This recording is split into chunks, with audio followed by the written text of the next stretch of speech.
Hello friends, Monica here from Beckett Aviary with my friend the Scarecrow.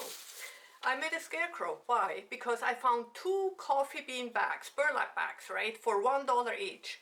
And I could not refuse. I had to make something with it, and I thought, why not make a big scarecrow for my Halloween decoration this year?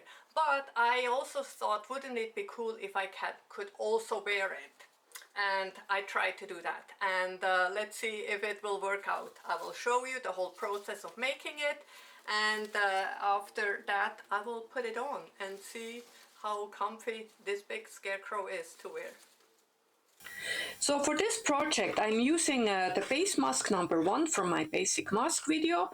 I will leave a link below in the description for you. So the only difference is this is the pattern you can get from becketaviary.com on my website for free.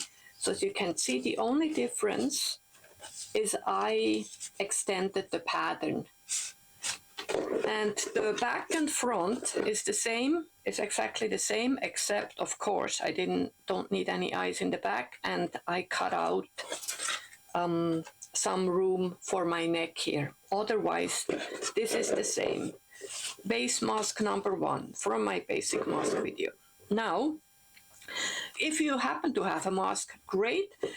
We just skip all of this and go straight to the burlap, but I did not, so I made this basic mask with my base mask video. All right, watch that and make this. And now let's begin. Okay, so here is my burlap. So I have 2 bags. So I found them in a market. They were $1 each. I thought that perfect. And I was wondering if they're actually real. And look, I found a little coffee bean in the bag. It is real coffee bag.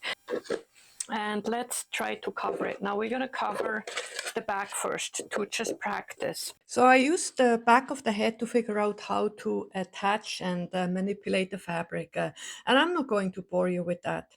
I ended up using the glue gun and needle and thread. And now let's jump in to the front part. Okay.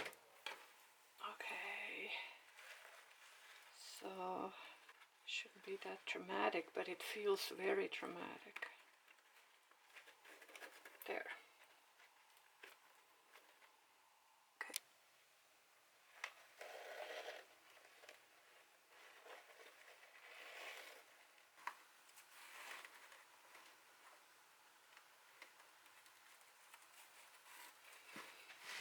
Okay, back to my mask. This is where I left off a couple of days ago.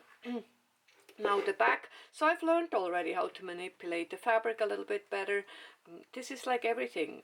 The more you make, the better it gets. And then you look back at the stuff and you think, wow, this is crap. But this will have to do.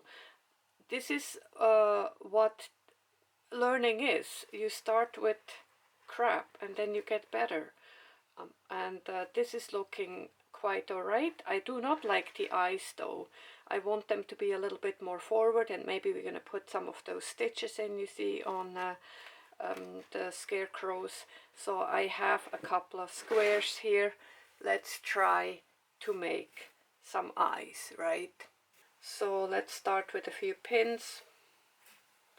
Just crunch it together and try to make some scary eyes. Have a little bit more fabric on top. And then you kind of can have this frown. Now I'm gonna have to open this one up, right? This is already hard enough to see through. So I'm going to just cut this. Okay, now already like that, it looks a lot scarier, right? So the eyes is always important. Now I'm just gluing the new eyes in place.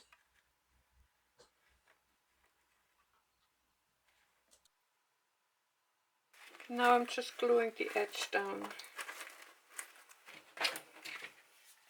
Just gonna glue it. Let's see if it...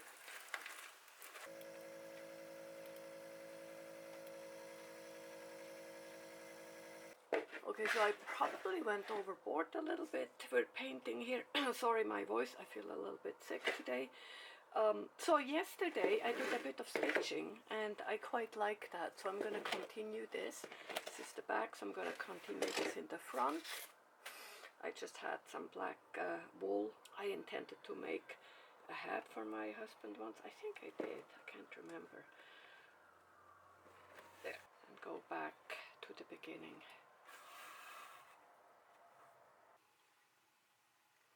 Does this make it look better? I don't know. So if I'm not going to wear it as a mask, I already thought of putting it outside as a big scarecrow anyways. Okay, the mask just does not look dramatic enough. I am making a hat.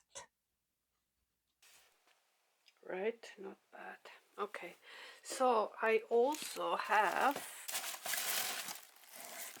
a bunch of corn husks here. So I have a bunch of corn husks I tried over the summer whenever I ate corn. And so I tried the light is really dark here. I don't. Okay, so I stitched some together, which worked really well. So, but I thought maybe it would be easier to attach it to the hat if I sew it onto a band.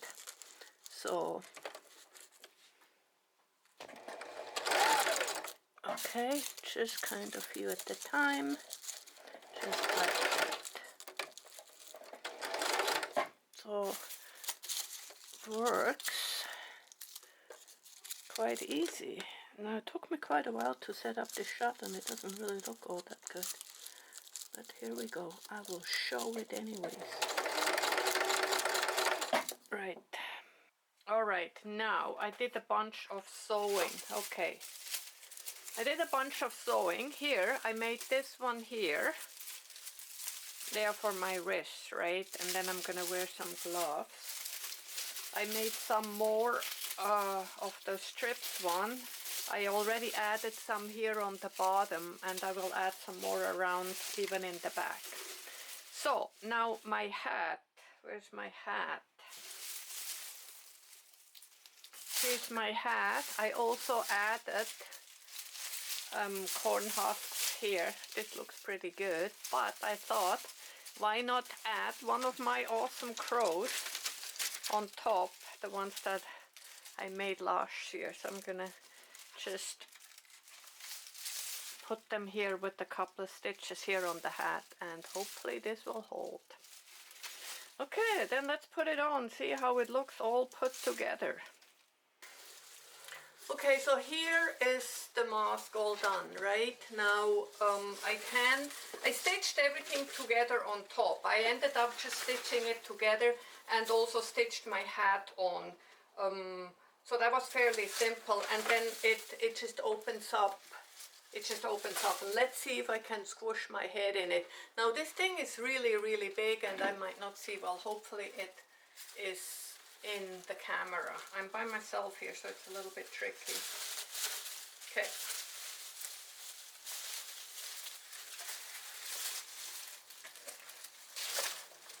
I have a hook here to hook it in. There. So this holds it firm. This, oh my god, am I even on camera? I have no idea. So this holds it firm together. And then here I am.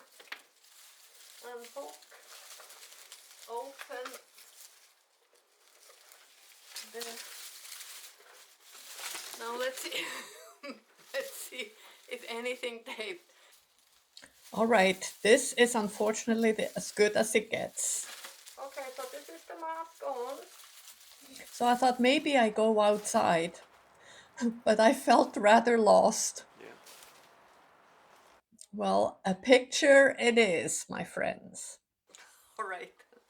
Okay, this is it. The story of the Scarecrow has been told. Monica from Wicked Aviary signing off. Let's go carve some pumpkins.